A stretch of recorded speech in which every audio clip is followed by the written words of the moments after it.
آئیے بغیر کسی تمہید کے خطیب اہل بیت عمدۃ الذاکرین عالی جناب مولانا سید کرار حیدر مولائی مظفر نگری سے گزارش ہے برائے کرم ممبر پر تشریف لے آئے، اپنے بیان سے مومنین کے قلوب کو منور فرمائے۔ بآواز بلند نعرہ حیدری۔ حسبنا اللہ و نعم الوکیل، نعم المولا و نعم النصیر۔ اعوذ باللہ من الشیطان اللعین الرجیم، اعوذ باللہ من النار ومن غضب الجبار ومن شر الکفار، العزت للہ الواحد القہار۔ بسم اللہ الرحمن الرحیم، الحمد للہ علی کل نعمت واسأل اللہ من کل خیر واعوذ باللہ من کل شر واستغفر اللہ من کل ذنب۔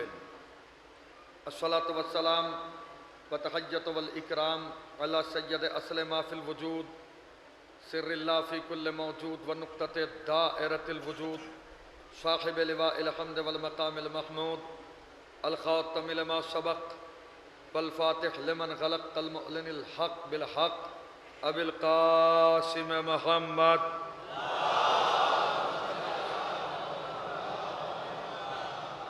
وآلہ الطیبین الطاہرین المنتجبین المنتخبین المظلومین، ولعنۃ اللہ علی اعدائہم وغاصب حقوقہم ومنکر فضائلہم ومنکر سخاوتہم ومنکر شجاعتہم ومنکر معجزاتہم ومنکر ولایتہم ومنکر طہارتہم ومنکر زیارتہم ومنکر عطشہم اجمعین۔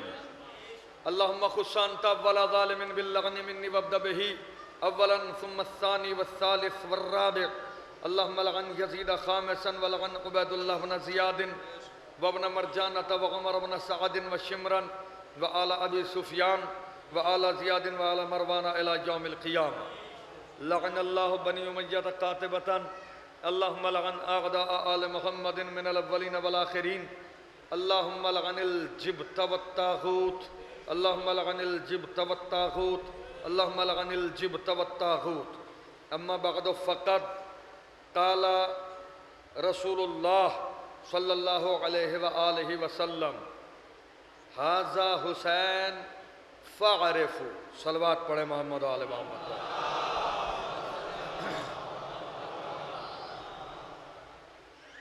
جن جن افراد تک میری آواز پہنچ رہی ہے ان حضرات سے گزارش ہے کہ یہ یقین کرتے ہوئے کہ جس جگہ مجلس سید الشہداء برپا ہوتی ہے وہاں جناب سیدہ کونین سلام اللہ علیہ تشریف لاتی ہے۔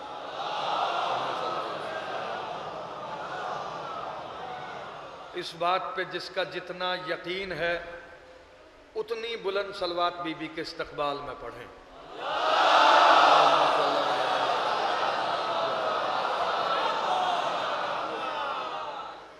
واجب الاحترام علماء کرام، خطباء عظام، شعراء کرام اور عزاداران سید الشہداء غریب نینوا، مسلسل مجالس کا سلسلہ جاری ہے اور جاری رہے گا۔ جب ہم نہیں تھے یہ مجلسیں جب بھی تھیں، اور جب ہم نہیں رہیں گے یہ مجلسیں جب بھی ہوں گی۔ یہ مجلسیں اس وقت تک ہوں گی جب تک کہ حضرت حجت عجل اللہ تعالیٰ فرجہ شریف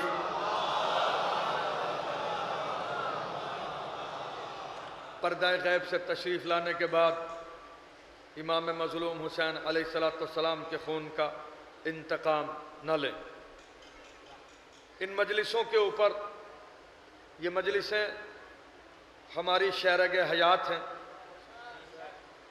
ہمارے دین کی اساس ہیں اور ہمارا افتخار ہے اور ہماری عزتوں کا تاج ہے۔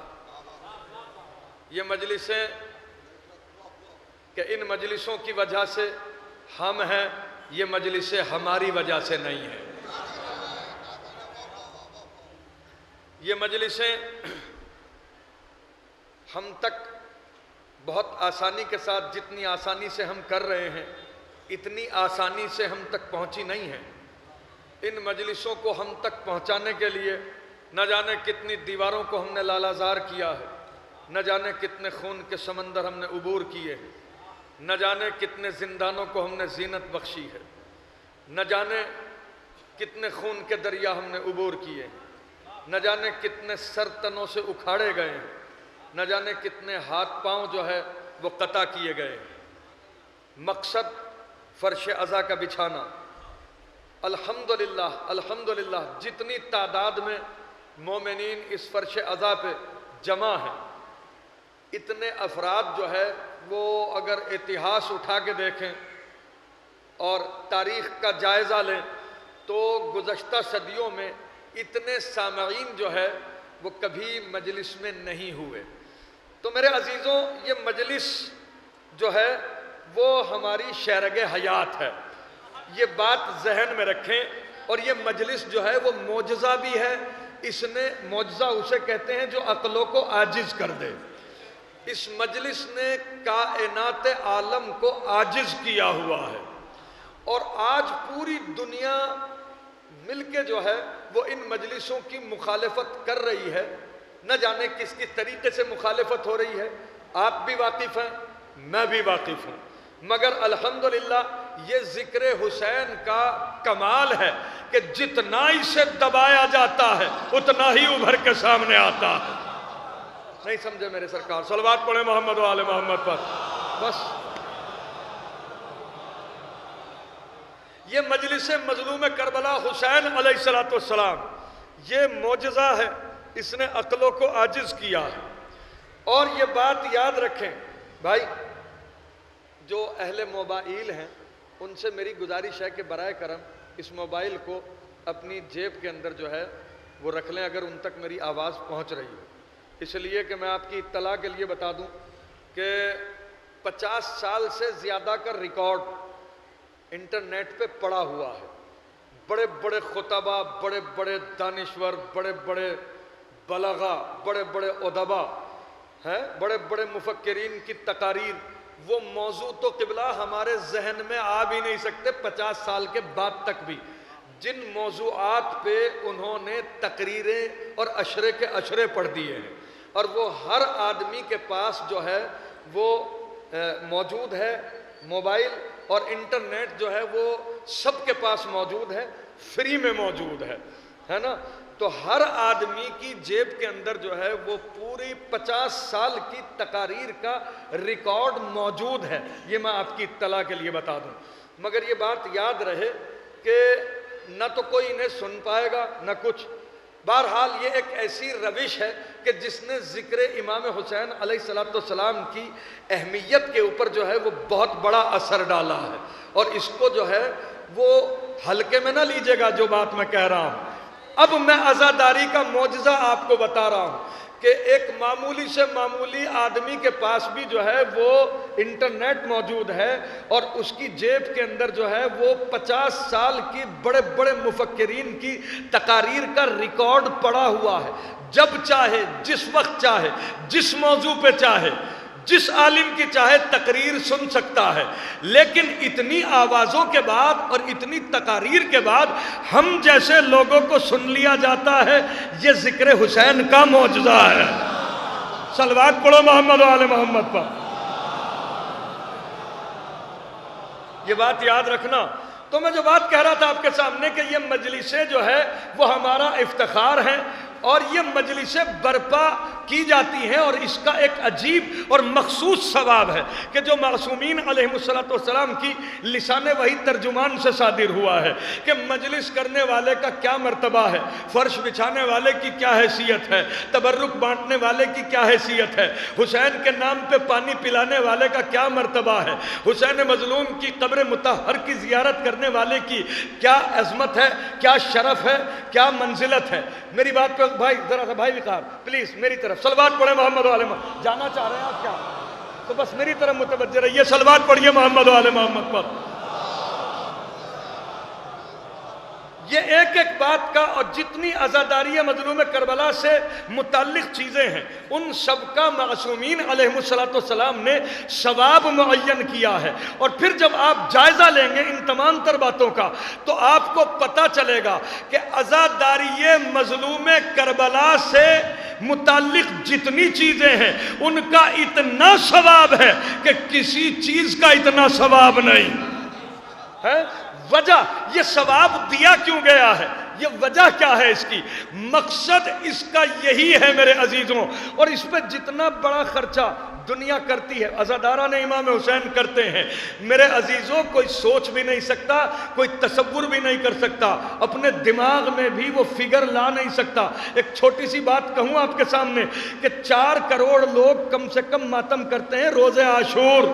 4 کروڑ لوگ پوری دنیا کے اندر کم سے کم کر کے بتا رہا ہوں کہ اندھا اور بے وقوف بھی انکار نہ کر سکے. 4 کروڑ لوگ کم سے کم جو ہے وہ ماتم کرتے ہیں روزے عاشور. توجہ، خون کا ماتم. اور ایک آدمی کم سے کم 1 یونٹ خون نکالتا ہے، اور 1 یونٹ خون کی قیمت اب سے 1 سال پہلے تک بھی 3500 روپے تھی. 3500 کو 4 کروڑ سے ملٹی پلائی جب کریں گے تو نتیجہ نکلے گا 14,000 کروڑ. 14,000 کروڑ روپے کا خون بہا کے عزادار پلٹ کے نہیں دیکھتا کہ کیا ہوا. کیا کہہ رہا ہوں آپ کے سامنے؟ نعرہ حیدری. یہ تو وہ ہے کہ جو کسی کام ہی نہیں آ رہا ہے. میری بات پہ غور کیجئے گا، یہ وہ ہے کہ جو کسی کام ہی نہیں آ رہا ہے بقول دنیا کے. میں کچھ کہہ رہا ہوں آپ کے سامنے، بقول دنیا کے. یہ تو ہم سے پوچھئے کہ یہ کام کیا آ رہا ہے. اس خون نے ساری دنیا کو اپنی طرف متوجہ کرنے کے بعد یہ بتایا ہے کہ حسین کون ہے، اور حسین کو سمجھنے کی دعوت دی ہے کہ اور یہ حسین مظلوم علیہ السلام کا تعارف کرانا یہ رسول کی سیرت ہے. کیوں؟ اس لیے کہ ھذا حسین فاعرفوا، یہ حسین ہے اسے پہچانو. صلوات پڑھے محمد و آل محمد پر. یہ آواز برابر آ رہی ہے نا سب کو میری، ہے نا؟ متوجہ ہیں یا نہیں؟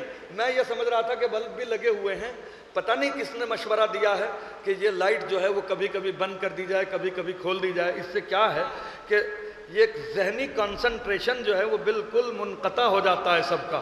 اگر یہ لائٹ کھولی جا سکتی ہیں تو کھول دیجئے، اور اگر یہ نہیں کھولی جا سکتی تو پھر اسی طرح پڑھا جائے گا.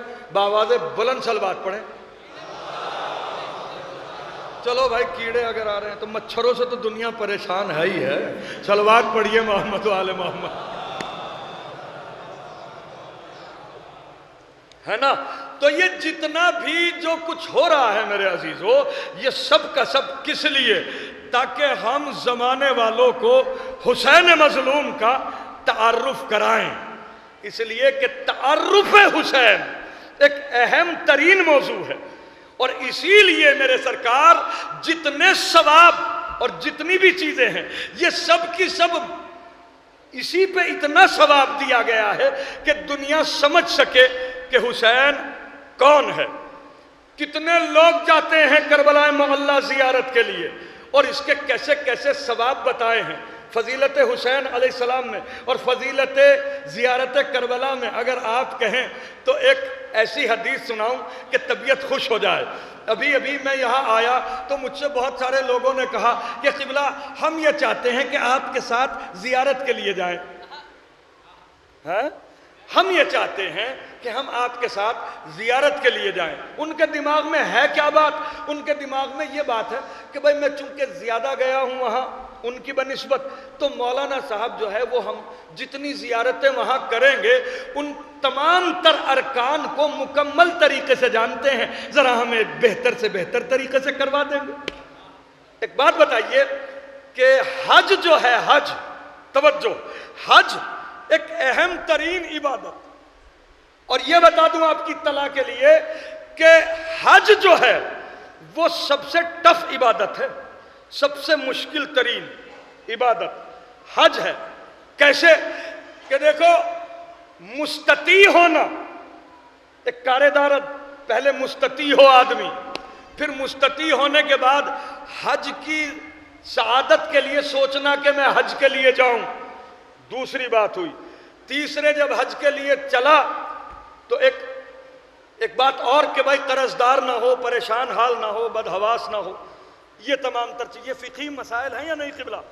اچھا پھر وہاں گیا تو پھر میقات پہ اس نے احرام پہنا، احرام پہنتے ہی 24 چیزیں اس کے اوپر حرام ہو گئیں، جس میں سے آئینہ دیکھنا بھی ہے، خوشبو لگانا بھی ہے، کنگھا کرنا بھی ہے، آسمان کے نیچے آنا بھی ہے، کھجانا بھی ہے کہ کہیں بال نہ ٹوٹ جائے، اور پھر کہ اپنا بڑپن ظاہر کرنا بھی ہے، مطلب جتنی چیزیں ہو سکتی ہیں 24 چیزوں کے اندر جو ہے وہ پورا کا پورا یہ احرام جو ہے وہ باندھ دیا گیا کہ تم 24 چیزیں تمہارے اوپر حرام کی جا رہی ہیں۔ متوجہ ہیں آپ حضرات؟ اب سنیے کیا ہوتا ہے۔ پھر اس کے بعد جو ہے وہ عمرہ تمتع انجام دیجئے، وہاں جانے کے بعد عمرہ تمتع کرنے کے بعد جو ہے وہ طواف کیجئے خانہ کعبہ کا، پھر 2 رکعت نماز پڑھیے، پھر اس کے بعد جو ہے صفا مروہ کے بیچ میں دوڑیے اور سعی کیجئے، پھر 2 رکعت نماز پڑھیے۔ اب آپ کا جو ہے وہ عمرہ مکمل ہوا۔ پھر اس کے بعد جو ہے جو حج کرنے کے لیے گئے ہیں وہ میری بات سمجھ رہے ہوں گے، پھر اس کے بعد جو ہے احرام پہنیے اور پھر میدان عرفات میں آئیں، اور میدان عرفات میں آنے کے بعد پھر وہاں ساری رات گزاریں، سارا دن گزاریں، پھر مغرب ہوتے ہی جو ہے وہ میدان عرفات کو چھوڑیں، مزدلفہ میں آئے، مزدلفہ میں آنے کے بعد وہاں سے کنکریاں چنیں، کنکریاں چننے کے بعد جو ہے وہ شیطانوں کو مارنے کی پلاننگ اپنے ذہن کے اندر رکھیں۔ مزدلفے سے جو ہے وہ کنکریں چنی جائیں گی، یہ نہیں کہ کہیں سے بھی جو ہے وہ کنکریں چنی اور جانے کے بعد شیطان کو مار دی، مزدلفے ہی سے کنکریاں چنی جائیں گی۔ پھر اس کے بعد جو ہے ساری رات وہاں گزار کے پھر صبح میں جو ہے وہ فوراً میدان مینا میں آئیے، میدان مینا میں آنے کے بعد رمی جمرات یعنی شیطانوں کو کنکریاں ماریے، اور کنکریاں مارنے کے بعد پھر واپس آئیے، آنے کے بعد جو ہے تقصیر کیجئے، قربانی کیجئے، پھر اس کے بعد واپس کہاں مکہ مکرمہ آئیے، اور مکہ مکرمہ آنے کے بعد پھر طواف خانہ کعبہ کیجئے، پھر 2 رکعت نماز پڑھیے، پھر اس کے بعد جو ہے وہ سعی کیجئے، اور پھر اس کے بعد 2 رکعت نماز پڑھیے، پھر اس کے بعد رکن واجب طواف النساء کیجئے، اور پھر اس کے بعد 2 رکعت نماز پڑھیے۔ یہ ہے میرے سرکار۔ اور پھر اس کے بعد مدینہ منورہ جانے کے بعد حضور پاک صلی اللہ علیہ وآلہ وسلم کی خدمت میں سلام کیجئے۔ یہ میں نے اتنی دیر میں جو بتایا ہے نا، یہ صرف اور صرف ایک حج کی کیفیت بتائی ہے، ایک حج کیسے ہوتا ہے یہ بتایا ہے۔ قربان جاؤں میرے مولا حسین آپ کی ذات والا صفات کے کہ ایک حج پہ کم سے کم فقہ جعفری کے تحت اور مکمل صحیح اگر کوئی ارکان انجام دے صحیح تو میرے سرکار کم سے کم 6 لاکھ روپے درکار ہیں، 6 لاکھ روپے درکار ہیں۔ میں کیا سنا رہا ہوں آپ کے سامنے؟ قربان ہو جاؤں میرے آقا حسین آپ کی نالین پاک پر۔ آخر آپ کی ذات والا صفات ہے کیا کہ میرے مولا نے فرمایا کہ جس نے جمعے کے دن آسمان کے نیچے آنے کے بعد ایک مرتبہ کہا السلام علیکہ یا ابا عبداللہ، تو اسے ایک حج اور ایک عمرے کا ثواب۔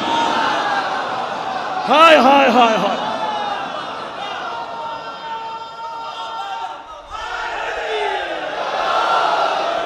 میرے مولا سلامت رکھے مجمع کے اندر روحانیت ہے، توجہ ہے کہ یہ جتنا بھی ہے یہ جو میں نے ابھی بتایا ہے حج کا پروسیجر، یعنی کیا عظیم ہستی ہے حسین۔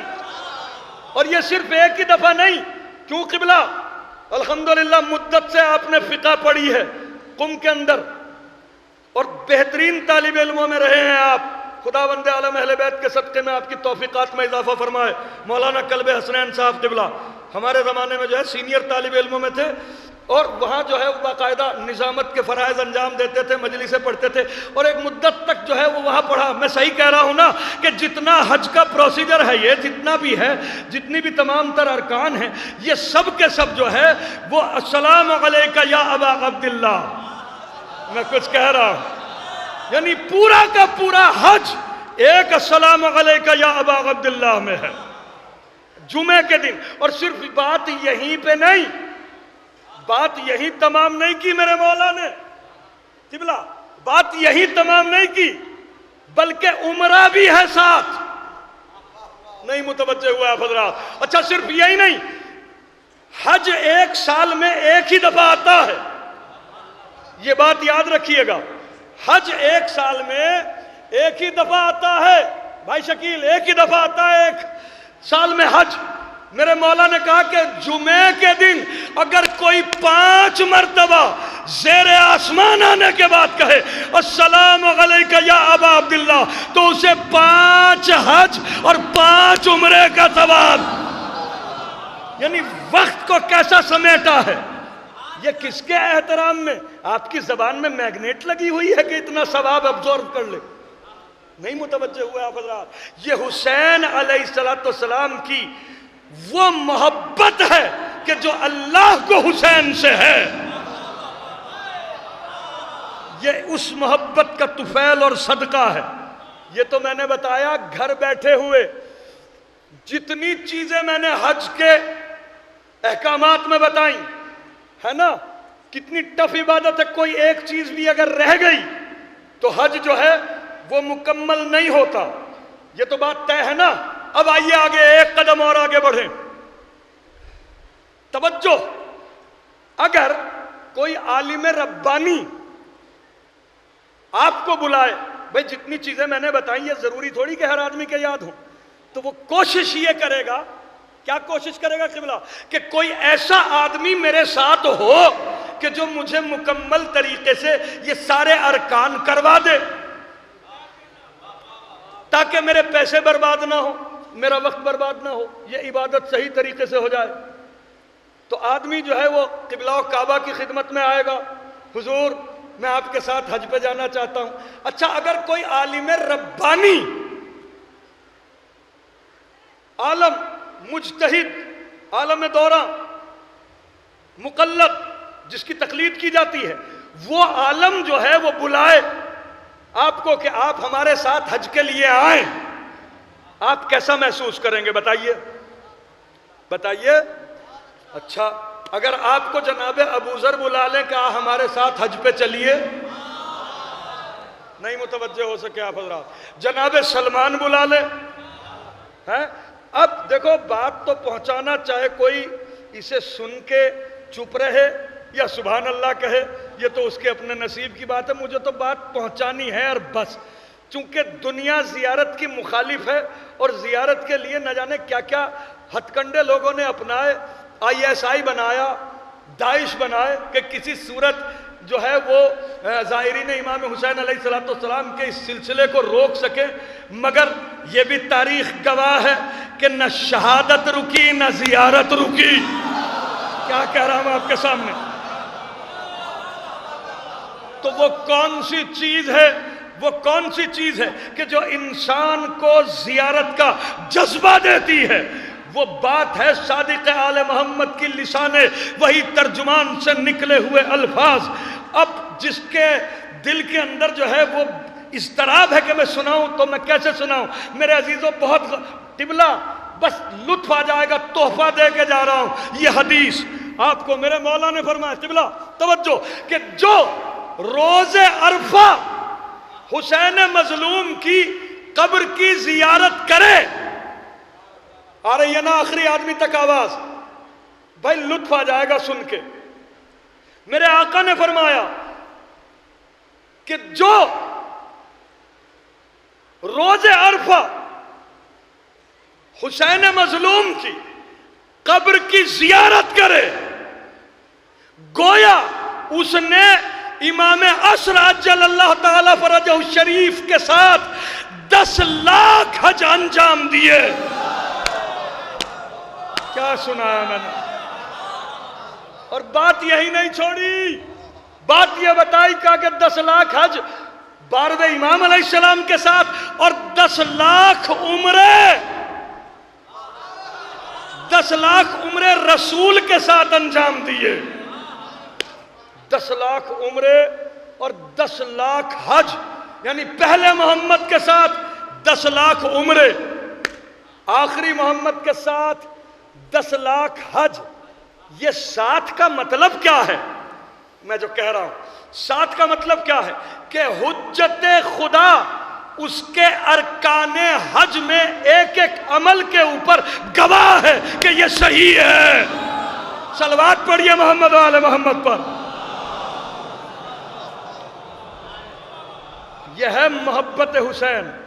آئیے آگے، میرے مولا نے فرمایا اچھا یہ عجیب بات ہے، تعارف حسین کا مقصود ہے، اسی لیے میں بات کہہ رہا ہوں کہ میرے مولا نے فرمایا صادق آل محمد علیہ السلام نے، اور یہ یونس ابن زبیان سے یہ روایت ہے جی، اور یہ کامل الزیارات میں بھی ہے، تہذیب میں بھی ہے، بہت ساری کتابوں میں، اگر کوئی دیکھنا چاہتا ہے تو بے شک دیکھ سکتا ہے، اسے دکھانے کی پوری ذمہ داری ہماری ہے۔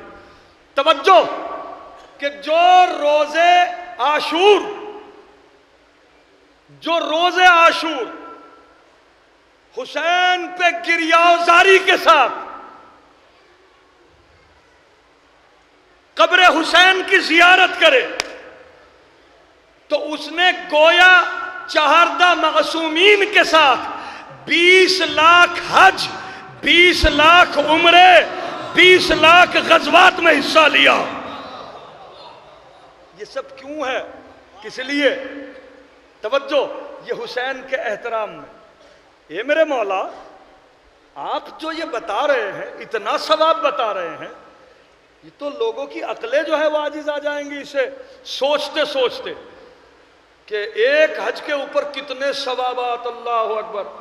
پھر جو معصوم کے کیے ہوئے حج ہوں اور معصوم کی متابعت میں جو حج ہوں، ان کی کیا حیثیت اور کیا مقام ہوگا، کوئی اندازہ نہیں لگا سکتا۔ اے میرے مولا، یہ تو ایک زائر جو حسین کی بارگاہ میں گیا ہے، ہم جیسا گناہگار زائر، یہ تو میرے مولا 20 لاکھ حج اور 10 لاکھ حج اور غزوات، یہ تو ثواب ان کے لیے ہے۔ آخر حسین ہے کون؟ صلوات پڑھیں محمد و آل محمد پر، کہ جس کی قبر کی زیارت مجھے اتنا بڑا بنا دے، وہ حسین کیا ہوگا؟ اور یہ جو اتنا بڑا اعلان کیا جا رہا ہے نا، تو کوئی جس کی بدھی کا وکاس نہیں ہوا، ہو سکتا ہے کہ اس پہ اعتراض کرنا شروع کرے، ارے بھائی اتنے حجوں کا ثواب بتا دیا، اتنے عمروں کا ثواب بتا دیا، بھلا کوئی بات بھی ہے میں بتا رہا ہوں، اس کا مطلب وہ حسین کو جانتا ہی نہیں۔ کیا کہہ رہا ہوں آپ کے سامنے؟ اس لیے کہ حسین کی زیارت کے توسل سے پروردگار عالم کی قدرت کا اعلان کر رہے ہیں امام صادق علیہ السلام۔ یہ اللہ کی قدرت کا اعلان ہے کہ وہ پروردگار کتنی بڑی قدرتوں کا مالک ہے۔ یہ ہے میرے عزیزوں حسین مظلوم علیہ السلام کی زیارت کی فضیلت۔ یہ فضیلت ہے کیوں؟ فضیلت کا مطلب یہ ہے کہ زمانے نے حسین مظلوم کا غلط تعارف کرایا، پوری کنوینسنگ کی گئی کہ ایک باغی سے جنگ ہے، اور یہی آج تک چلا آ رہا ہے۔ آج تک لوگوں کو یہی سمجھ میں نہیں آیا کہ یہ جنگ تھی کس بات کے اوپر، ہے نا؟ بات اگر کرنا شروع کرو تو آدمی نہ جانے کیسی کیسی اور کہاں کہاں کی جو ہے وہ اڑانا شروع کرتا ہے کہ 2 شہزادوں کی جنگ تھی اور یہ تھا اور یہ تھا۔ ایک بات پوچھوں آپ سے کہ اگر کوئی یہ کہے بدبخت کہ 2 شہزادوں کی جنگ تھی، متوجہ ہیں آپ حضرات، اگر کوئی یہ کہے کہ 2 شہزادوں کی جنگ تھی تو وہ ثابت کیسے کرے گا اس بات کو؟ اور پھر اس پہ تر امتیاز یہ کہ آپ یہ بھی ارشاد فرماتے ہیں کہ بھئی جب حضرت حسین کے قتل کا انتقام لے لیا ہے حضرت مختار نے، تو پھر یہ آخری امام جو ہیں یہ منتقم خون حسین کیوں قرار پائے؟ نہیں متوجہ ہوا آپ حضرات کہ یہ بھئی ان کے خون کا انتقام تو لے لیا تھا مختار نے، تو پھر یہ 12ویں امام علیہ السلام کا لقب منتقم خون حسین کیوں قرار پایا؟ نہیں متوجہ ہوئے؟ بھائی اگر مختار نے انتقام لے لیا تھا قاتلان امام حسین سے، تو یہ بتاؤ کہ تم مختار کو برا کیوں کہتے ہو، جبکہ تم نے اپنے فنڈامنٹلز میں اپنے چاہنے والوں کو یہ بات سکھائی ہوئی ہے کہ انہی نے مارا تھا اور یہی روتے ہیں؟ نہیں متوجہ ہوئے؟ جب تم نے یہ ساری دنیا کو یہ سکھایا ہے، یہ بتاتے ہو تم کہ انہی نے مارا اور یہی روتے ہیں، ہے نا، یہ تعارف کراتے ہیں کہ یہی انہی نے قتل کیا حسین کو اور یہی روتے ہیں، توجہ۔ تو پھر جو حسین کو قتل کرنے والے تھے انہیں تو مختار نے قتل کر دیا تھا، تمہیں تو مختار کی قبر پہ چادریں چڑھانی چاہیے تھی۔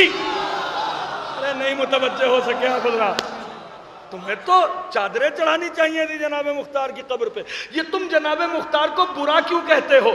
جناب مختار کو تمہارا برا کہنا یہ اس بات کی دلیل ہے کہ قتل حسین میں تمہاری حصہ داری ہے، چاہے وہ فکری اعتبار سے کیوں نہ ہو۔ صلوات پڑھے محمد وآل محمد پر۔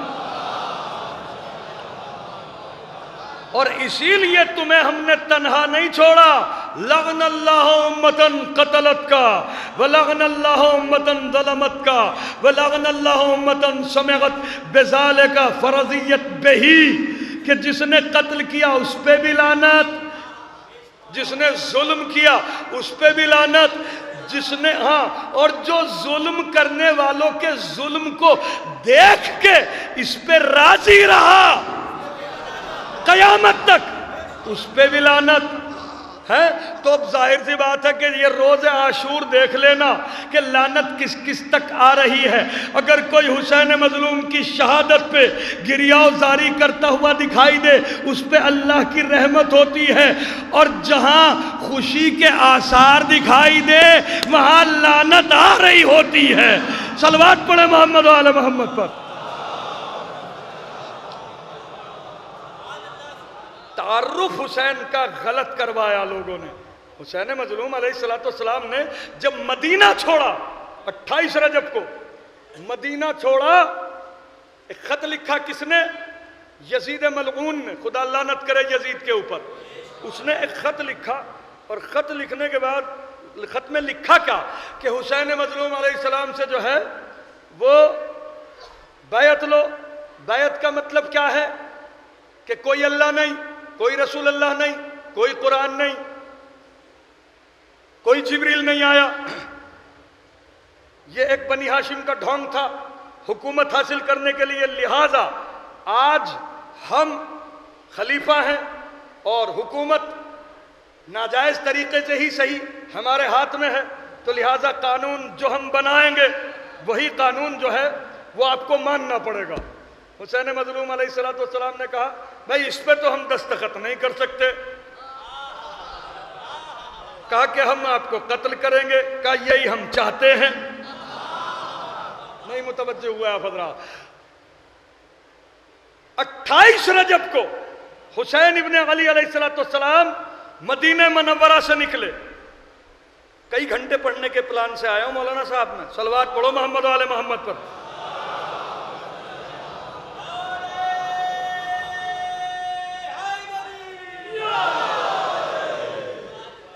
توجہ،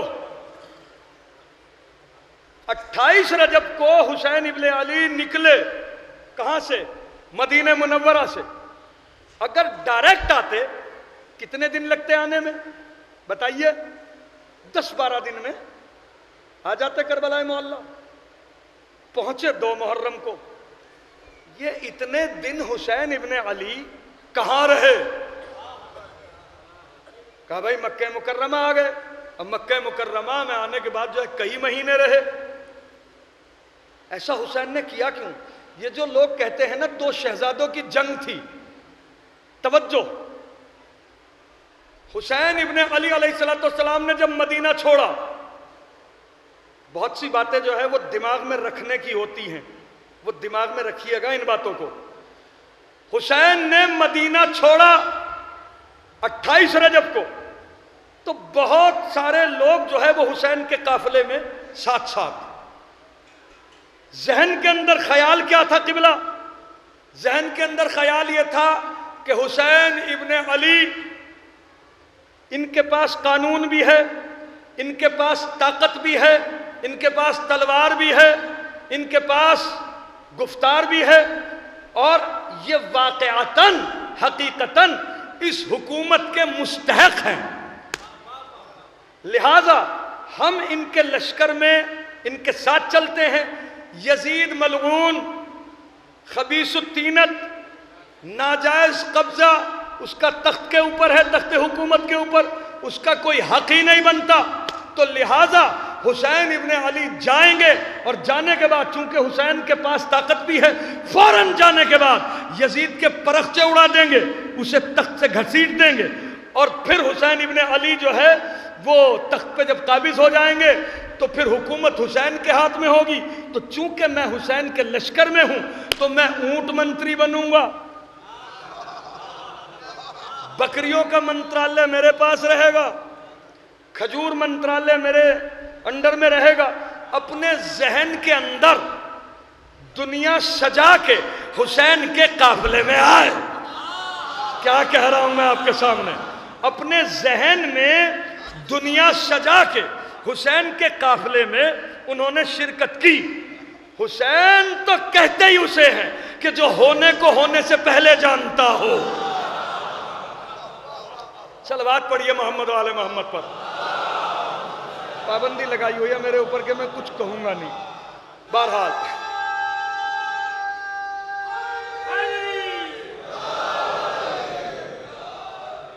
متوجہ ہوئے آپ حضرات۔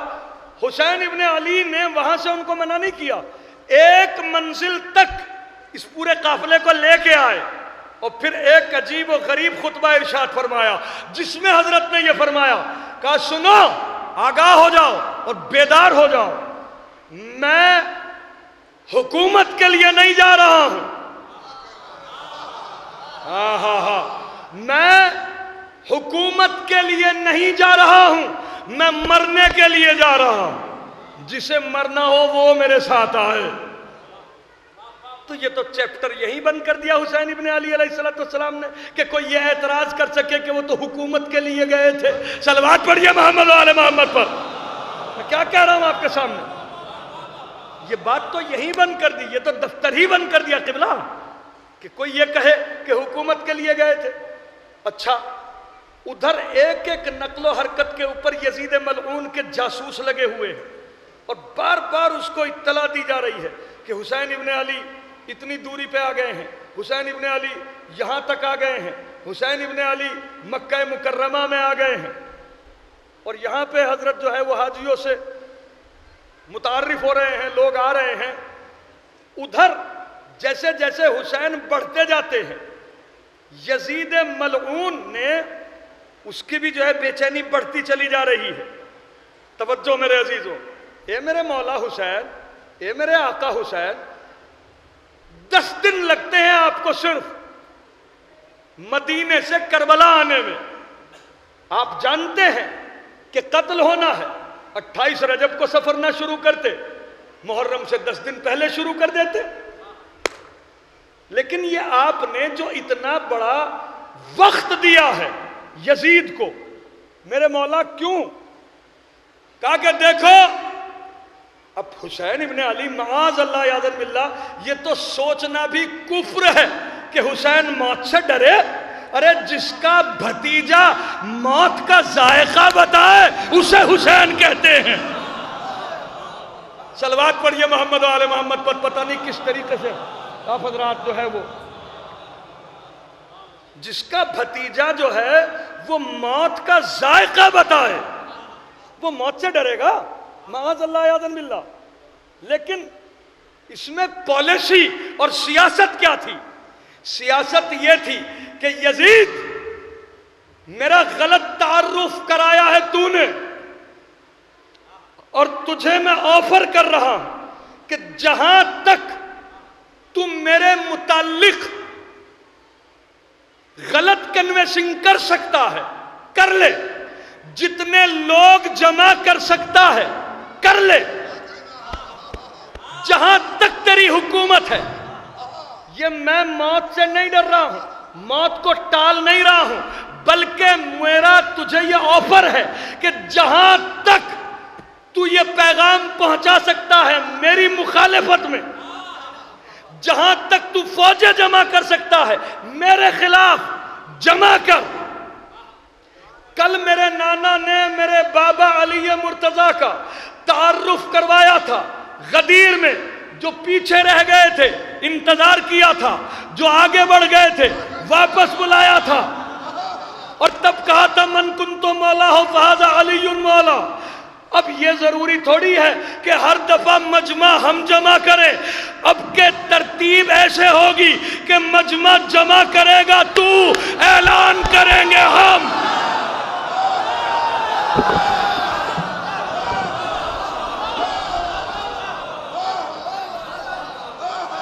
ہاں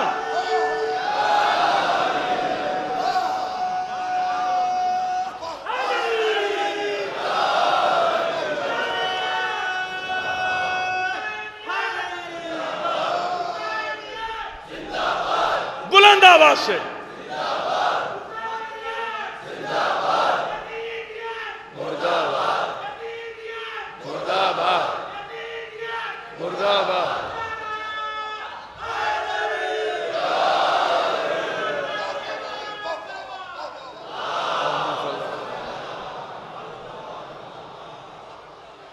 مجمع جمع کرے گا تو، اعلان کریں گے ہم، بتائیں گے ہم کہ ہم حسین ہیں۔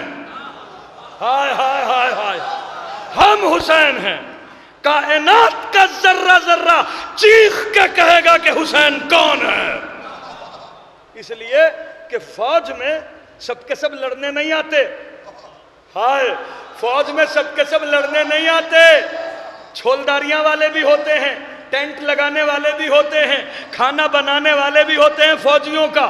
کہا کہ یہ سب کے سب بھی آئیں گے، اور ان کو جو تو کنوینسنگ کرے گا وہ ہماری مخالفت ہی میں کنوینسنگ کرے گا، اور چونکہ اسلامی مملکت کا سربراہ ہے تو لوگوں کو اگر جمع کرے گا تو اسی بات پہ جمع کرے گا کہ اسلام خطرے میں ہے۔ تو یہ اعلان کرنا، ہم یہ بتائیں گے کہ اسلام کہاں ہے۔ صلوات پڑھے محمد و آل محمد پر، بیدار ہو کے صلوات پڑھے محمد و آل محمد پر۔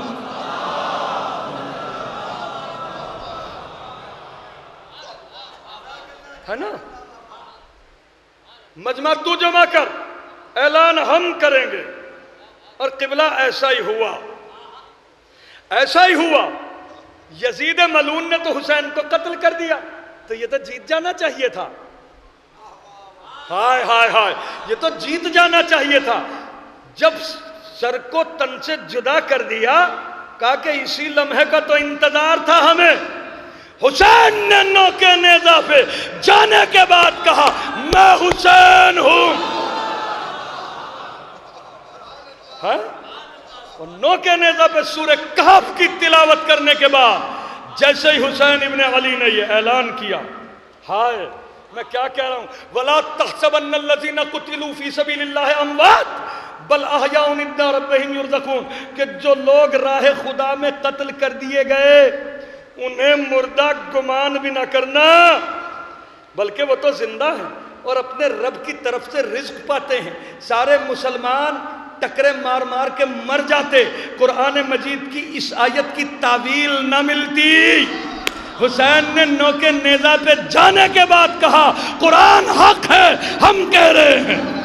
صلوات پڑھیے محمد و آل محمد پر۔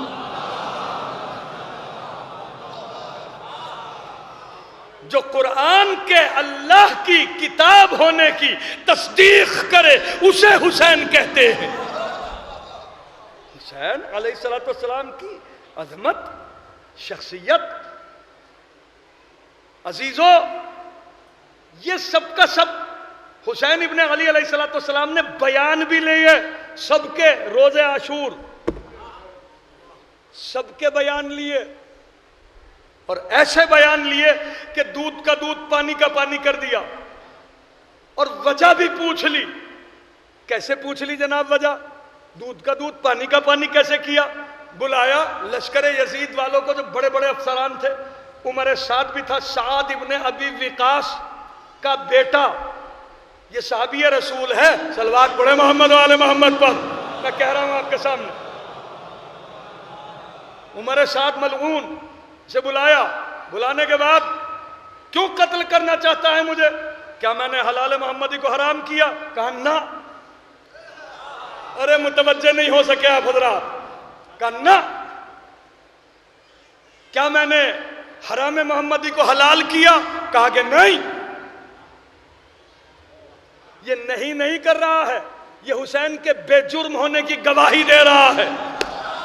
ہائے، اور اپنے ملعون ہونے کا اعلان کر رہا ہے کہ اچھا کیا میں نے کسی کا ناحق خون بہایا؟ کہا نہیں. پھر کیوں قتل کرنا چاہتا ہے؟ تو اس نے بھی اپنی طاقت کے زوم میں اپنے پوٹے کے اندر جو مدتوں سے زہر بھرا ہوا تھا وہ فوراً اگل دیا اور کہا بغضاً لأبیک، آپ کے باپ کے بغض میں. سلطان پور والوں بہت بڑی بات کہی ہے میں نے، یہ کہ آپ کے باپ کے بغض میں آپ کو قتل کر رہے ہیں. تو نتیجہ کیا نکلا مولانا وقار صاحب قبلہ؟ کہ قتل حسین، توجہ، علی مرتضیٰ کے بغض کا نتیجہ ہے. ہائے ہائے ہائے ہائے ہائے. اچھا اب میں پوچھوں، علی مرتضیٰ نے تمہارا کیا بگاڑا ہے کہ ان سے بغض ہے؟ انہوں نے کیا بگاڑا ہے؟ بگاڑا کیا ہے؟ توجہ دیکھیے، یہ ساری جتنی بات ہے نا، یہ مولا امیر المومنین کی عداوت میں ہے. یہ جو بھی کچھ ہے، کربلا میں جتنے قتل ہوئے، جتنی شہادتیں ہوئی، یہ مولا امیر المومنین کے بغض کی. یہ پوائنٹ نوٹ کیجئے، میں جو کہہ رہا ہوں کہ یہ بغض امیر المومنین تھا دلوں کے اندر، کہ جس نے حسین ابن علی علیہ السلام کو قتل کیا. اب سنیے وجہ کیا تھی علی مرتضیٰ سے بیر کی. کہ بدر و احد میں اگر علی نہ ہوتے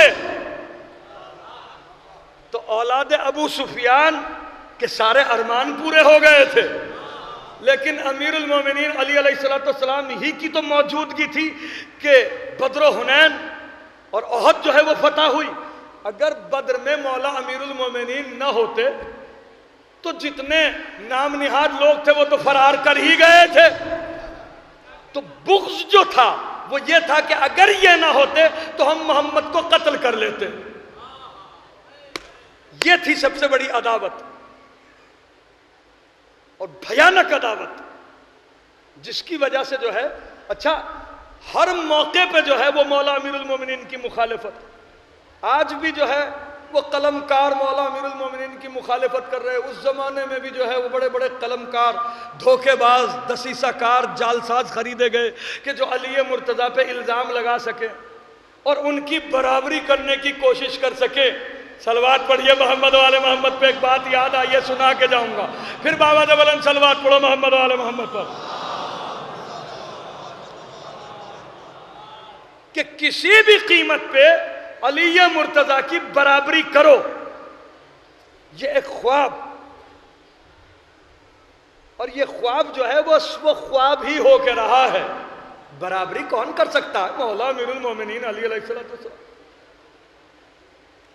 اس لیے کہ حکومت کرنا، متوجہ ہیں آپ حضرات، حکومت کرنا یہ معصوم کا حق ہے. حکومت کرنا معصوم کا حق ہے. غیر معصوم کے ہاتھ میں جب بھی حکومت جائے گی ظلم ہوگا.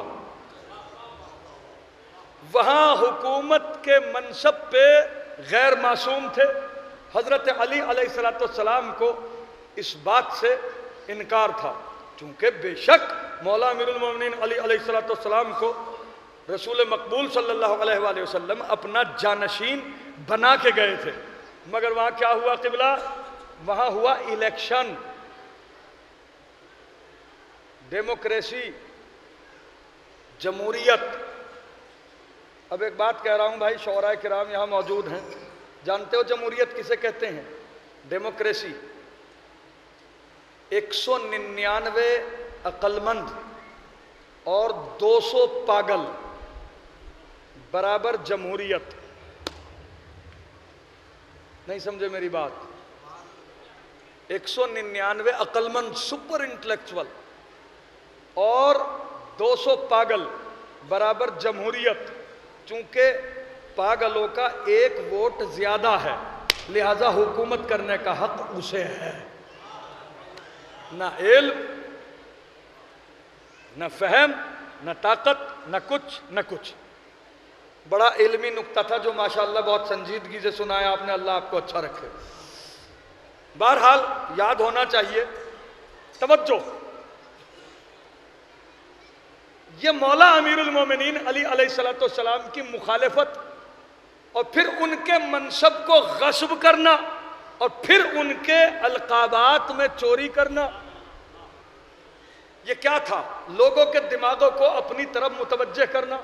مگر میرے عزیزو، القاب چرا لینے سے شخصیت تو نہیں بدل جائے گی اور صاف تو نہیں بدل جائیں گے، لہٰذا علم تو نہیں آ جائے گا. ایک دفعہ شیطان نے ایک اور وسوسہ کر دیا، کہا کہ بھائی دنیا میں سلونی کا دعوے دار جو ہے وہ صرف اور صرف علی مرتضیٰ ہے، کوئی دوسرا ہے ہی نہیں. 4 معصومین علیہ السلام میں بھی دعوی سلونی کسی نے نہیں کیا، یہ مختص کیا صرف اور صرف جناب امیر المومنین علی علیہ السلام سے. حالانکہ ساری کائنات مل کے اگر جناب ابوذر اور جناب سلمان سے سوال کر لیتی تو سب کے سب کو جواب مل جاتا. مگر یہ عجیب بات ہے کہ اس دعوے کو مختص کیا معصومین نے بھی مولا امیر المومنین علی علیہ السلام سے. اہل حکومت نے اس کی بھی نقل کرنے کی کوشش کی کہ بھائی جب تاریخ نویس علی مرتضیٰ کی سوانح حیات لکھے گا تو اس میں ایک اسپیشلٹی امیر المومنین علی علیہ السلام کی ہوگی کہ دنیا میں علی مرتضیٰ کے علاوہ یہ جرأت کسی کو نہیں ہوئی کہ وہ دعوی سلونی کرے کہ پوچھ لو مجھ سے جو کچھ پوچھنا ہے اس سے پہلے کہ مجھے کھو دو. تو لہٰذا کوئی ایک ایسا بنایا جائے، ایسا آدمی لایا جائے کہ جو علی مرتضیٰ کی برابری کرے. بلند آواز سے پڑھ دیں، احسان ہوگا بھائی.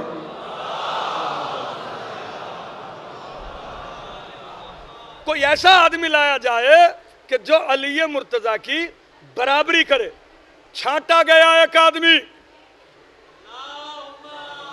کوئی بات نہیں، آواز وہاں تک جا رہی ہے جہاں تک جانا چاہیے. ایک آدمی جو ہے وہ باقاعدہ لایا گیا جس کا نام تھا سبط ابن جوزی. اسے لایا گیا، کہا کہ بھائی تیری ذمہ داری یہ ہے کہ بس منبر پہ بیٹھ اور علی مرتضیٰ کی طرح جو ہے وہ دعویٰ کر کہ سلونی. وہ پہلے تو گھبرایا. آپ کیوں گھبرا رہے ہیں؟ میری طرف دیکھ رہے ہیں کیا ہو رہا ہے؟ یہ تو مجھے بھی دکھ رہا ہے، کوئی نئی بات تھوڑی بتا رہے ہیں آپ.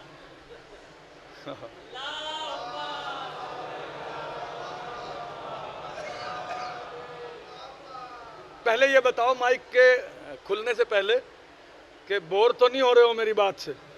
نہیں ہو رہے نا؟ صلوات کیوں پھر آہستہ پڑھ رہے ہو یار؟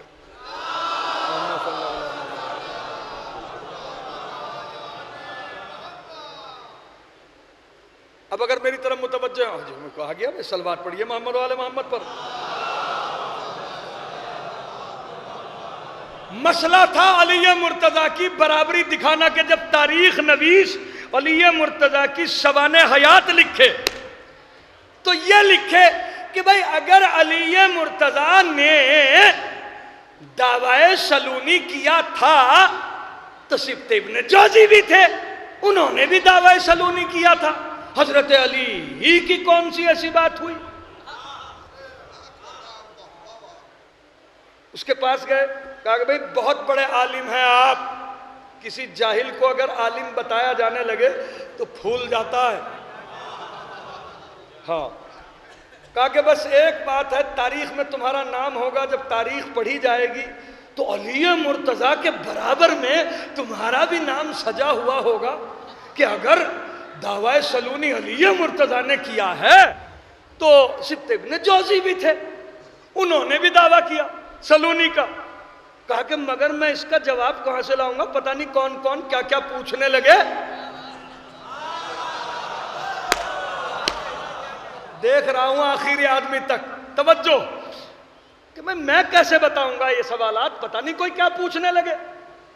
کہا کہ اس کی ذمہ داری ہماری ہے، سب کے سب آڈینس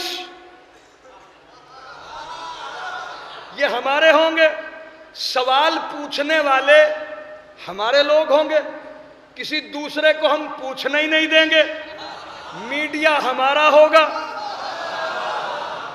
نہیں متوجہ ہوئے آپ حضرات؟ میڈیا ہمارا ہوگا اور سوال لمبے چوڑے نہیں پوچھے جائیں گے، تیری عقل کے مطابق پوچھے جائیں گے. تیری عقل کے مطابق، ہمیں پتہ ہے تیری عقل کا ویاس کتنا ہے، تیری عقل کے مطابق سوال کریں گے. کہا کہ تو بھائی اگر آپ لوگ ذمہ داری لے رہے ہیں تو میں یہ رسک لینے کے لیے تیار ہوں. ممبر پہ لا کے اسے بٹھایا گیا مسجد کوفہ میں. اس نے کہا سلونی سلونی پوچھ لو مجھ سے جو کچھ پوچھنا ہے. ایک ایک آدمی اگر بیدار ہے، ایک ایک آدمی، تو لطف آ جائے گا جو بات سنانے والا ہو. اب اس سے اس کے مطابق جو ہے وہ سوالات کیے جا رہے ہیں. حضور یہ بتائیں کہ مغرب کی نماز کتنے رکعت ہوتی ہے؟ یہ بتائیے کہ مغرب کی نماز کتنے رکعت ہوتی ہے؟ بڑا سوال ہے بھائی. 3 رکعت. اور وہ پبلک خوش ہو رہے ہیں بھائی، سوالات ہو رہے ہیں، جوابات ہو رہے ہیں، سلونی سلونی کا دعویٰ. حضور یہ بتائیے کہ کیا بغیر وضو کے اگر کوئی نماز پڑھے تو نماز ہو جائے گی؟ کہا بالکل نہیں ہوگی. سوالات کیے جا رہے ہیں. اب وہ تو چونکہ یہ تو فقہی مسائل ہو گئے، اب کہا کہ بھئی دنیاوی سوالات بھی کریں. کہا حضور بکری 1 سال میں کتنے بچے دیتی ہے؟ کہا بھئی یہ تو نسل کے اوپر بات ہے، بہت سی بانجھ بھی رہ جاتی ہے.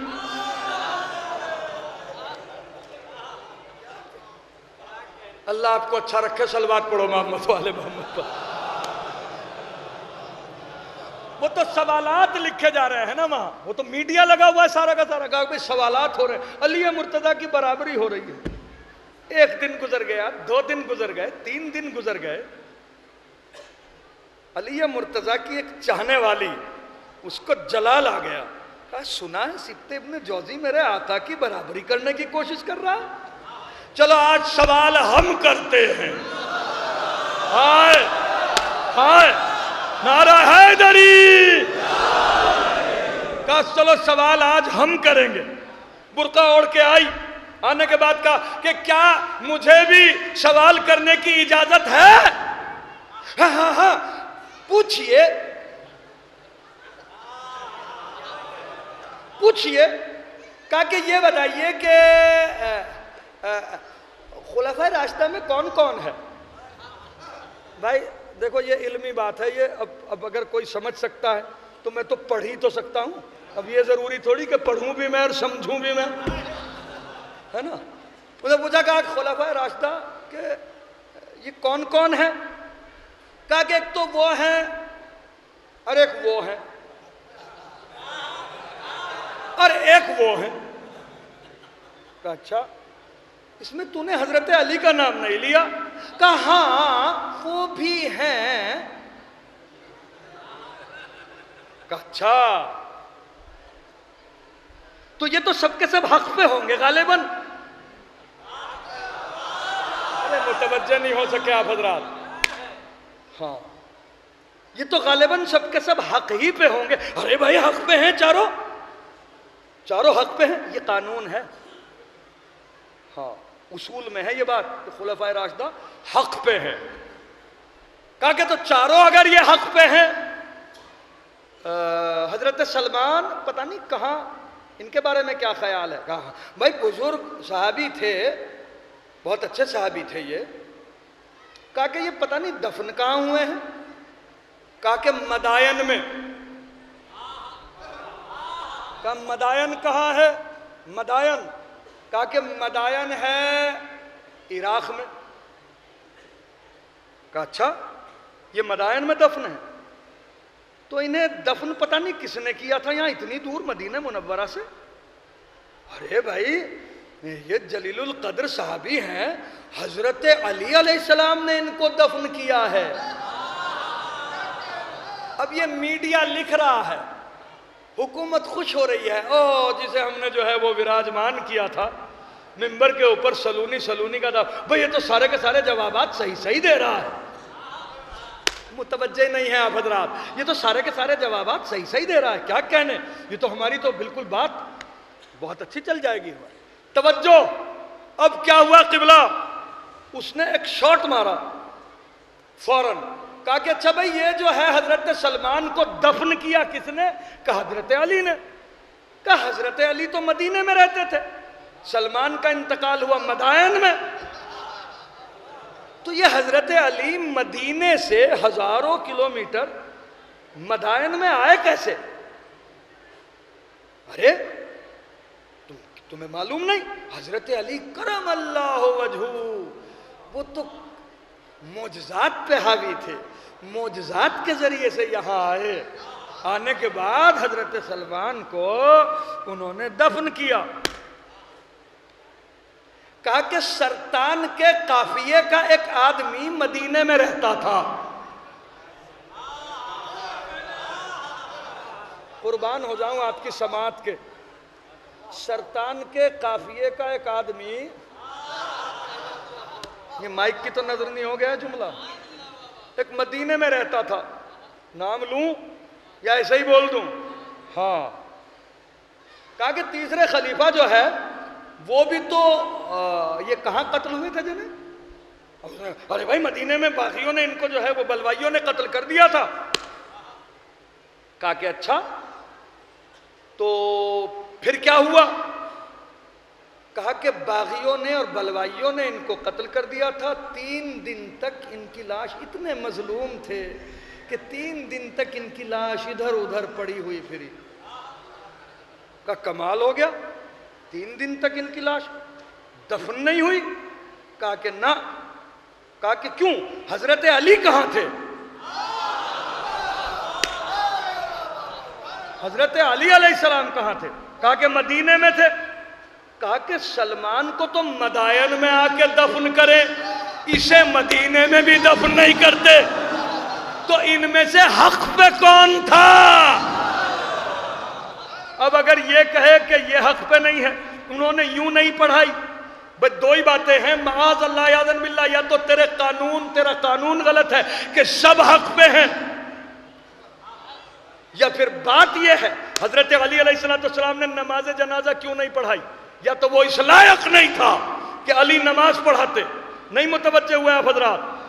اب جب پھنس گیا یہ جواب دینے میں، تو اس نے فوراً، جب آدمی پھنس جاتا ہے نا قبلہ، تو پھر عیب نکالتا ہے، ذاتی عیب اچھالتا ہے.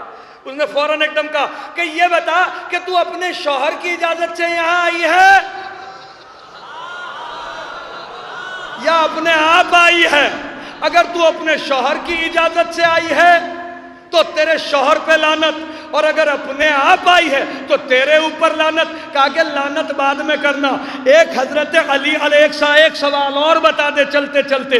جب تو نے میرے اوپر لعنت کا فتویٰ دے ہی دیا ہے تو ایک سوال بغیر پوچھے نہ مانوں گی کہ مجھے یہ بتا کہ وہ جو علی مرتضیٰ کے مقابلے میں جمل کے موقع پہ گئی تھی، وہ رسول اپنے شوہر کی اجازت سے آئی تھی یا اپنے آپ آئی تھی؟ اب اگر شوہر کی اجازت سے آئی تھی تو دلیل دے، اور اگر تو نے گستاخی کر دی تو تیرا قتل واجب ہو جائے. باقی اگر وہ اپنی اجازت سے آئی تھی تو تیری مرضی کی بات ہے. جو مجھے کہہ رہا ہے اسے بھی کہو صلوات پڑھیے محمد و آل محمد پر. بلند آواز سے صلوات پڑھو محمد و آل محمد پر.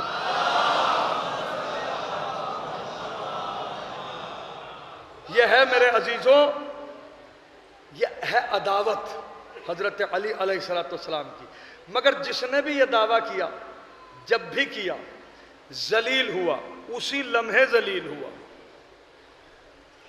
یہ بات یاد رکھنا کہ یہ مجلسیں جو ہیں نا میرے عزیزوں، یہ اسی تمام تر معاملات کو چونکانے کے لیے اور لوگوں تک پہنچانے کے لیے کہ ہم جو یہ فرش عزا بچھائے ہوئے ہیں ان مقدس ہستیوں کی عظمت کا اعلان کرنے کے لیے، ان کے واقعات اپنے بچوں کے، اپنے جوانوں کو یاد کرانے کے لیے، تاکہ ان کے اخلاق حمیدہ کو اپنے کردار میں بھریں اور زمانے میں سر اٹھا کے جئیں۔ اس لیے کہ وہ مقدس ہستیاں وہ ہیں کہ جس نے ان کی پیروی کی وہی سعید ہوا، اور جس نے ان سے بغاوت کی وہ ذلیل ہوا۔ اسی سلسلے کی ایک کڑی جناب سید سجاد علیہ السلام ہے کہ جس کی آج شہادت کی تاریخ ہے، قیامت کی تاریخ ہے میرے عزیزوں، بہت قیامت کی تاریخ ہے۔ جناب سید سجاد علیہ السلام صلہ رحمی سید الساجدین کو اتنی پسند ہے، صلہ رحمی۔ ایک شخص انتہائی نادار، غریب، بھوک سے بدحواس، اس کے بچے بھی رو رہے ہیں گھر میں، بے چین، پریشان، جیسے تیسے کر کے اٹھا کہ بچوں کے لیے کچھ نان و نفقہ لے کے آؤں تاکہ ان کا پیٹ بھر سکوں۔ غرض بازار گیا، جیسے تیسے کر کے مزدوری کی، تھوڑا سا کچھ کھانا خریدا تو لے کے آ رہا تھا۔ راستے میں ایک کتیا جس نے بچے دیے ہوئے تھے اور وہ بھی بھوک سے بدحواس تھی، اس کے چھوٹے چھوٹے بچے اس کے تھنوں میں لگتے تھے، محبت میں لگا لیتی تھی تھنوں میں، لیکن تھوڑی دیر کے بعد جو ہے جب بے چین ہوتی تھی پھر ہٹا دیتی تھی۔ تو ہوا یہ کہ اس کو اس کتیا کے اوپر جو ہے بڑا رحم آیا کہ یہ بھی مخلوق خدا ہے۔ اس نے تھوڑا سا کھانا اسے کھلا دیا اور تھوڑا سا کھانا اپنے بچوں کو لے کے چلا، بچوں کو جا کے کھانا وانا کھلایا، پھر پڑھ کے سو گیا۔ اس نے جناب سید سجاد علیہ السلام کو خواب میں دیکھا۔ حضرت نے فرمایا کہ چونکہ تو نے مخلوق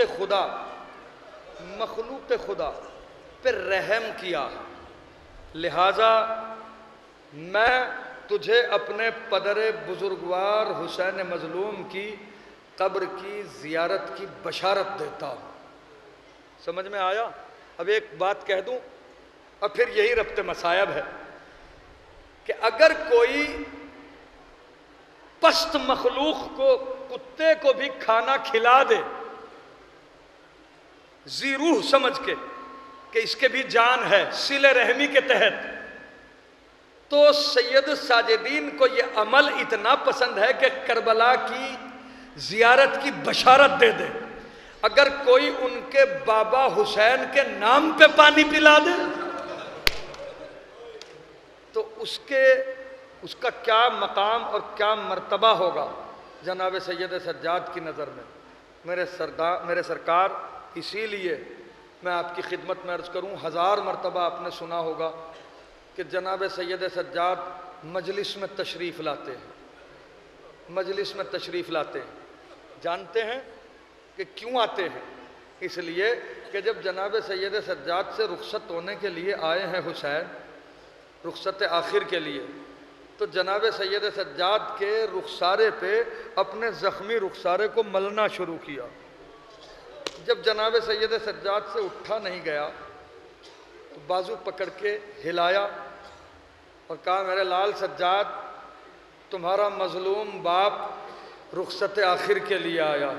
جناب سید سجاد نے آنکھ کھولی تو دیکھا کہ تیروں کا ایک ڈھیر ہے کہ جو ان کے بستر پہ رکھا ہے، اور بدن سے خون پانی کی طرح بہہ رہا ہے، پانی کی طرح۔ جناب سید سجاد علیہ السلام نے استفہامیہ نظر سے جناب زینب کبریٰ کی طرف دیکھا اور دیکھ کے کہا پھوپھی اماں یہ زخمی کون ہے؟ یہ زخمی کون ہے؟ بی بی سلام اللہ علیہ نے تڑپ کے کہا کہ میرے لال یہ میرا ماجایا حسین ہے، رخصت آخر کے لیے آئے ہیں حسین، میرے اندر طاقت نہیں ہے، کیوں میری طبیعت خراب ہوئی، جناب سید سجاد کے صدقے میں میرے مولا مجھے شفا عطا کریں اور 2 آنسوؤں کی بھیک جناب سیدہ سلام اللہ علیہ عطا فرمائے۔ توجہ، جناب سید سجاد علیہ السلام نے پوچھا کہ یہ کون؟ جناب زینب کبریٰ نے جواب دیا میرے لال یہ میرا ماجایا حسین رخصت آخر کے لیے آیا۔ کہا پھوپھی اماں رخصت آخر کے لیے؟ کیا چچا عباس نہیں ہے؟ کیا بھیا اونو محمد نہیں؟ کیا بھیا علی اکبر نہیں؟ جب انسان کے اوپر پیاس کا غلبہ ہوتا ہے تو انسان کے زبان میں جو ہے وہ لکنت پیدا ہو جاتی ہے۔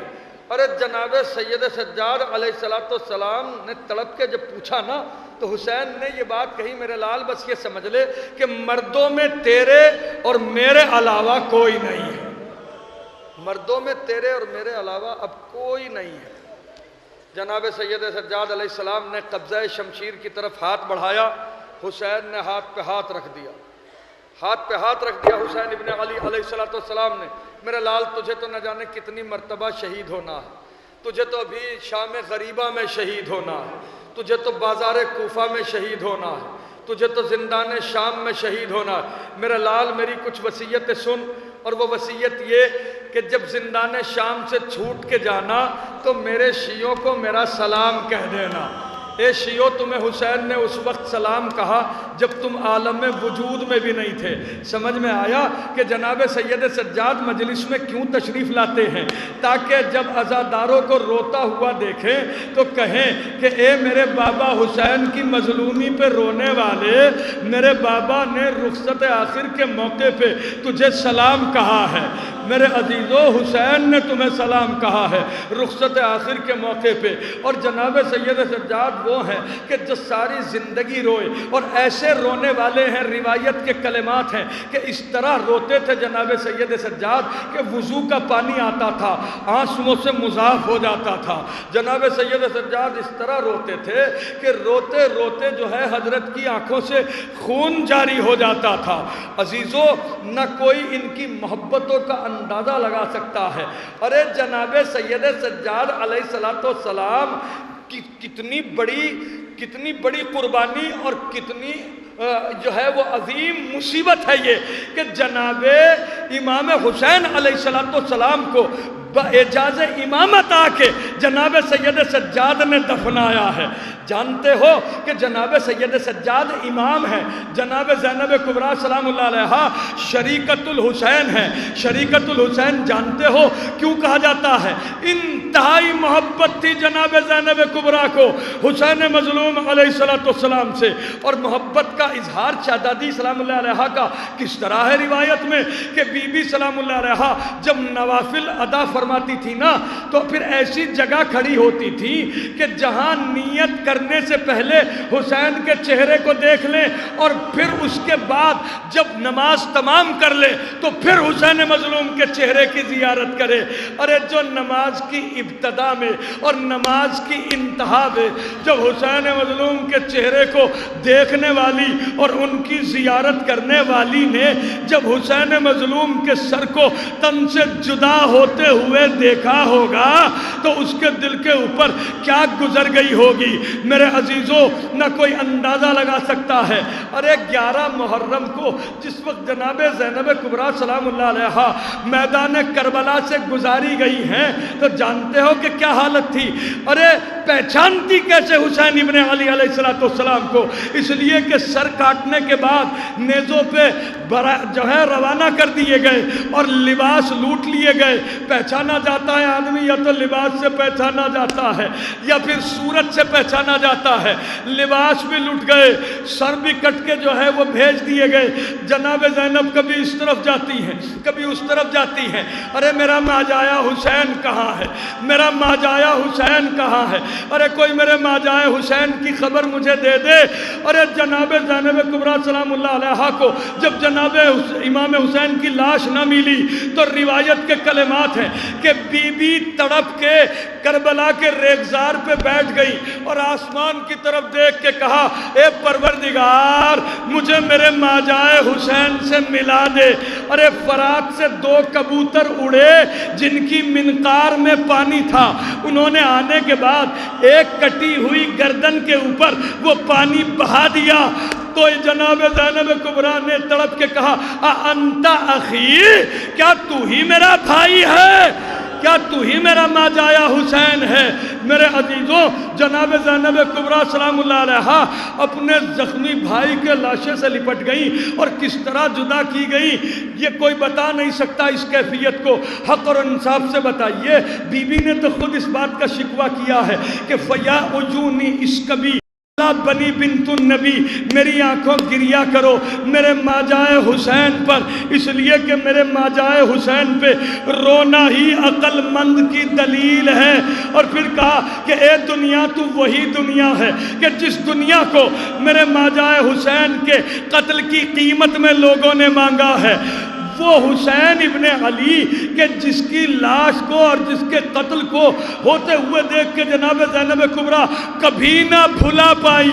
ارے جناب سید سجاد سے پوچھئے کہ اس حسین کی لاش کو کس طرح دفن کیا ہوگا، کہ کس طرح دفن کیا ہوگا جب زندان شام سے چھوٹ کے آئے ہیں۔ جناب سید سجاد علیہ السلام آپ جانتے ہیں کہ کیسی حالت تھی۔ جناب زینب کبریٰ سلام اللہ علیہا نے اپنے آپ کو اونٹ سے پھینک دیا اور کوہنیوں کے اور گھٹنوں کے بل چلتی ہوئی جو ہے وہ امام حسین علیہ السلام کی قبر مبارک تک پہنچی، اور پہنچنے کے بعد کہا کہ اے بھیا حسین زینب آ گئی ہے۔ اے بھیا اگر آپ نے زخم کھائے ہیں اپنے جسم پہ تو در زینب نے بھی کھائے ہیں۔ اے بھیا اگر آپ نے سر کٹایا ہے اسلام کے لیے تو آپ کی بہن نے چادر دی ہے اسلام کے لیے۔ اے بھیا اگر آپ نے علی اصغر کو دفن کیا ہے تو سکینہ کو میں بھی دفن کر کے آئی ہوں، مگر فرق اتنا ہے کہ آپ نے علی اصغر کو دفن کیا ہاتھ کھلے ہوئے تھے، میں نے سکینہ کو دفن کیا ہے تو میرے ہاتھ بندھے ہوئے تھے۔ اور پھر اس کے بعد جناب سید سجاد سے کہا، میں جناب سید سجاد کے مصائب پڑھ رہا ہوں، یہ جناب سید سجاد علیہ السلام سے کہا کہ اے میرے لال سجاد میرے بھائی عباس کی قبر تک تو مجھے ذرا پہنچا دو۔ جناب سید سجاد نے جناب زینب کبریٰ کا ہاتھ پکڑا اور بی بی روتی ہوئی قبر جناب عباس کی طرف چلی۔ جناب سید سجاد نے اشارہ کیا پھوپھی اماں یہ میرے چچا عباس کی قبر ہے، اور بی بی نے اپنے آپ کو قبر جناب عباس پہ گرا دیا۔ تھوڑی دیر کے بعد جب اٹھی کہا کہ میرے بیٹے سجاد کیا یہ میرے عباس کی قبر ہے؟ اور میرا بھائی تو بہت طویل القامہ تھا، بہت بلند قد کا تھا، یہ کہیں کسی بچے کی تو قبر نہیں ہے۔ کہا کہ پھوپھی اماں آپ بتائیے کہ میں نے اپنے چچا کو کس طرح دفن کیا ہوگا؟ بی بی آپ نے تو صرف قبر دیکھی ہے، اور ساری زندگی روئے ہیں جناب سید سجاد، اور آخری لمحات میں روتے روتے روتے روتے ایک بات کہی جب آخری وقت حشام ابن عبد الملک ملعون نے جو ہے جب زہر دلوایا جناب سید سجاد علیہ السلام کو، آخری لمحات میں اپنی ساری اولادوں کو بلانے کے بعد کہا کہ میرا رخ کربلا کی طرف کر دو، اور جناب سید سجاد کا رخ کربلا کی طرف کیا گیا۔ جناب سید سجاد علیہ السلام امام حسین سے مخاطب ہو کے کہتے ہیں کہ بابا آپ پہ ہر صبح رویا ہوں، ہر شام رویا ہوں، خون کے آنسو رویا ہوں، وضو کرتے ہوئے رویا ہوں، نماز کے بعد رویا ہوں، ہر وقت رویا ہوں، ہر لمحہ رویا ہوں، لیکن بابا میں آپ پہ رونے کا حق ادا نہیں کر سکا۔ ارے یہ کہنا تھا کہ روح قفص عنصری سے پرواز کر گئی. جناب امام محمد باقر علیہ السلام نے ماتم شروع کیا. ارے گھر میں کوہرام مچ گیا. جناب سید سجاد علیہ السلام کو غسل و کفن دیا گیا اور پھر اس کے بعد جو ہے وہ تابوت سجا کے جنت البقیع کی طرف لے جایا گیا. میں کہوں گا جناب سید سجاد ارے آپ کو غسل و کفن بھی دیا لیکن اے میرے مولا جب آپ نے اپنے بابا کو بے غسل و کفن دفن کیا ہوگا تو کیا حالت ہوئی ہوگی نہ کوئی اندازہ لگا سکتا ہے نہ کوئی سوچ سکتا ہے. اللہ لعنت اللہ علی قوم الظالمین سیعلم الذین ای منقلب ینقلبون. رو رو کے حرم کہتے تھے با نالا فریاد اے سید سجاد ہائے رو رو کے حرم کہتے تھے با نالا فریاد اے سید سجاد رو رو کے حرم کہتے تھے با نالا فریاد اے سید سجاد. اللہ یہ کیسی پڑی ہم لوگوں پہ افتاد اے سید سجاد. پیدا نہ ہوا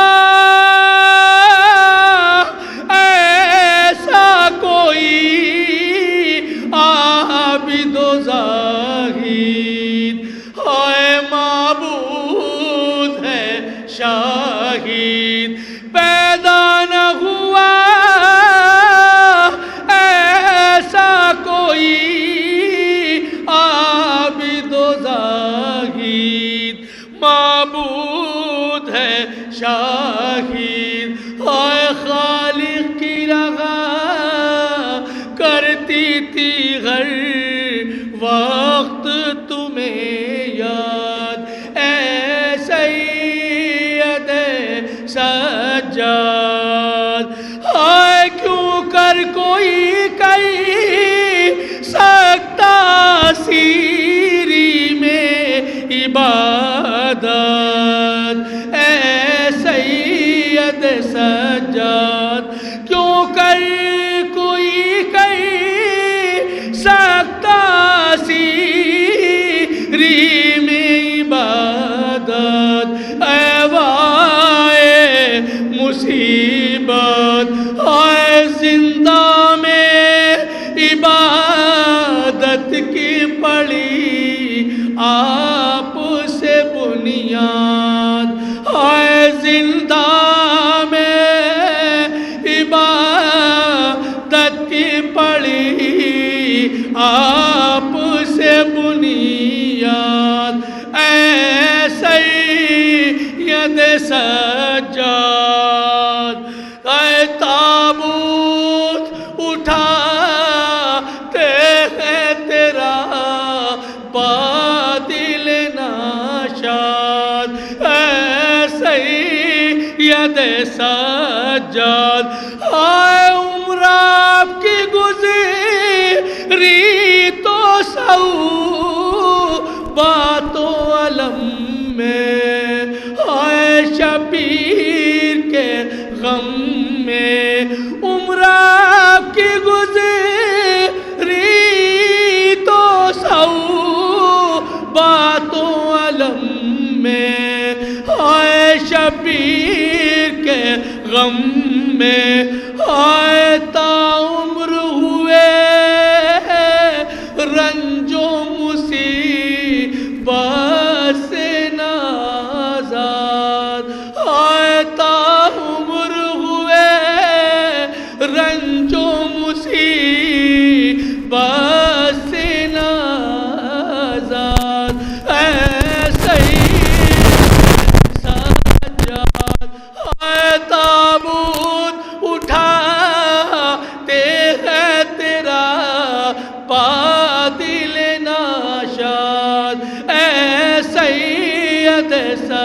سجاد زندہ میں عبادت کی پڑی آپ سے بنیاد اے سید سجاد اے سید سجاد اے سید سجاد ماتم حسین